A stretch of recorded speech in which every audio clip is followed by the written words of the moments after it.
Good evening, friends. Tonight, allow me to guide you gently through the streets of ancient Rome, not as a senator draped in purple, not as an emperor surrounded by marble, but as an ordinary Roman citizen.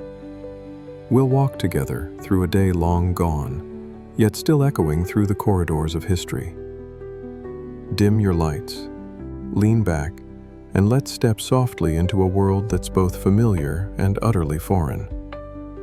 You awake before the sun rises, not to a buzzing alarm, but to the distant cries of merchants and the clatter of wooden wheels on stone streets. Your bed is a straw-stuffed sack. Around you is your small room, part of a tall, fragile apartment building called an insula. The higher you live, the poorer you are, and you are several floors up. The wooden stairs creak underfoot, and you can hear your neighbors through the thin walls. Quiet morning prayers, whispered conversations, a crying infant nearby. The air is cool but already carries the earthy blend of wood smoke, damp stone, and humanity. There's no kitchen, no bathroom, just a chamber pot tucked into the corner, waiting to be emptied into the gutter below. After carefully descending the narrow stairs, you make your way through the waking streets to the nearest public latrine. A long stone bench with circular holes offers a place to sit beside others. There are no partitions, no privacy. A communal sponge on a stick, the tersorium, sits in a bucket of vinegar for cleaning. It's shared among many, an unsettling thought for most of us today, but an ordinary fact of Roman hygiene. You rinse your hands with water from a communal basin, then make your way to find breakfast, if one could call it that. Your morning meal is simple and brief. A piece of coarse bread, hard, dense, and a few days old, accompanied by watered-down wine. If you're fortunate, perhaps a slice of cheese or an olive. Coffee doesn't exist, nor do eggs and bacon. This modest fare is just enough to sustain you for the labor ahead. Most Romans work hard. You're not among the wealthy elite. You're a laborer, craftsman, vendor, or servant.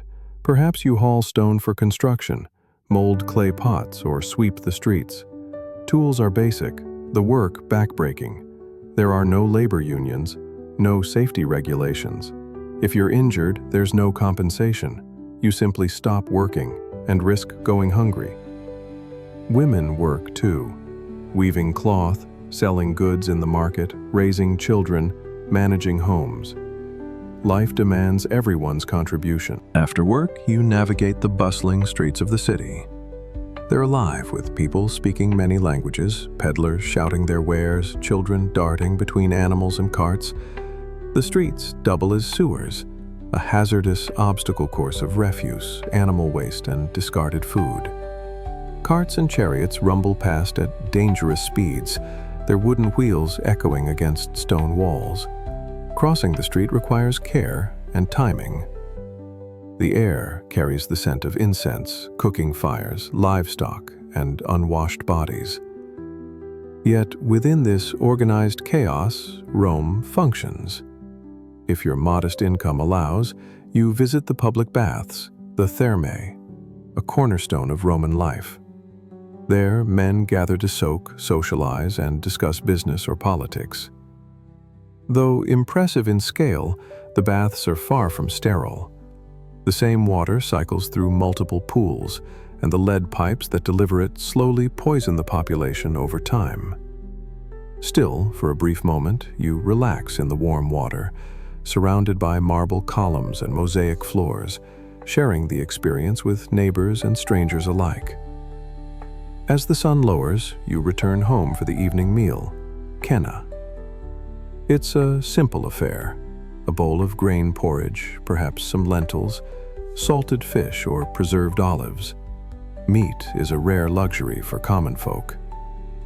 The wealthy dine on extravagant dishes, peacock, dormice, and exotic imports. For you, the meal is humble but sustaining. Your wine is watered down, partly for taste, partly for health. The water itself often carries contaminants, making diluted wine the safer choice. Entertainment is woven into Roman life, though often brutal by modern standards. Gladiatorial games at the Colosseum thrill crowds with bloodshed and spectacle. Wild animals battle men, gladiators fight to the death, or to mercy if the emperor allows. Chariot races at the Circus Maximus draw tens of thousands. The speed, the danger, and the fierce rivalries between teams captivate the masses. The noise is deafening, the excitement palpable. For those who prefer something quieter, small theaters perform comedies and dramas, while musicians and philosophers entertain in the forums. Rome is governed by strict laws, but justice often favors wealth and status. The rich hire advocates, the poor hope for leniency. Punishments are harsh, from public beatings to exile, from branding to crucifixion. The vigiles, a mix of firefighters and police, patrol the streets, but corruption and bribery are common. It's wise to stay out of trouble, for the system offers little protection to the average citizen. As darkness settles, the city remains restless. Without street lights, you navigate by moonlight. Fires, crime, and accidents are constant threats. Your insula creaks in the night wind, fragile wooden beams groaning with every shift. The ever-present fear of fire haunts your sleep. A single overturned oil lamp can reduce entire blocks to ash. You drift to sleep amidst the distant echoes of drunken laughter, arguing neighbors, and barking dogs, grateful for one more day survived. And so concludes a day in ancient Rome, a city of grandeur and hardship, of innovation and brutality.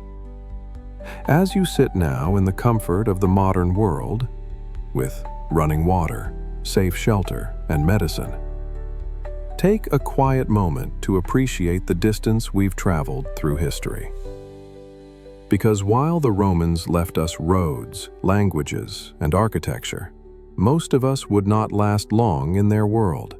Yet their endurance shaped the foundation of our own. Sleep well, my friends, and may your chamber pot remain empty.